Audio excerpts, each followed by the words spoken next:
There's a really great orchestration slash mix move in the beginning of Marvin Gaye's Inner City Blues. I'm going to show you what they did to achieve, I would say, like enhancing the resonance of the piano. And right now we're looking at a Dorico file, and I just wrote out actually what's happening in the piano part. I did that because the guitar is written an octave higher than it sounds. And you'll see that in measure 2 here. I have it highlighted in orange. That is where the guitar will be written, but where it actually sounds is where I have it written for the left hand of the piano, because I want to see the concert pitches of it, because that's going to help us understand what this awesome move was. So the beginning of Inner City Blues, we have just a whole note chord that happens, and the piano is playing an E flat minor 7. It rings out. Well, to enhance the resonance of the piano, meaning to get a little bit more out of the sustain, because the piano is an attack instrument. The moment you hit it, it does start decaying, and you can't really control the sustain at that point, unlike a violin where you can keep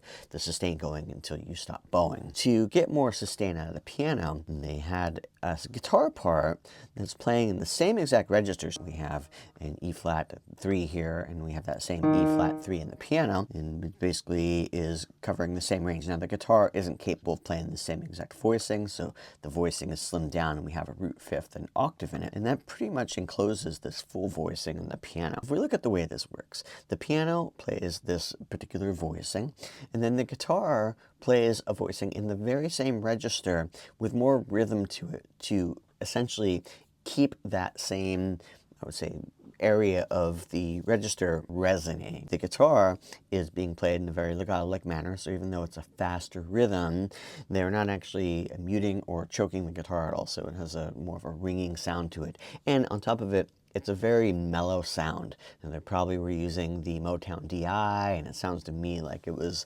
likely a semi-hollow body or a hollow body guitar. And it's a very mellow sound. Now the sound is meant to blend with the sustain of the piano, not the attack of the piano, and that's something to note. So let's look at this voicing.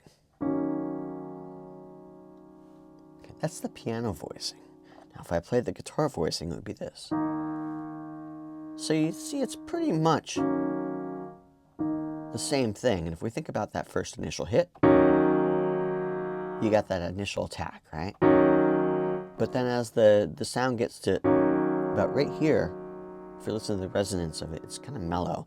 So the guitar is really trying to capture that sound.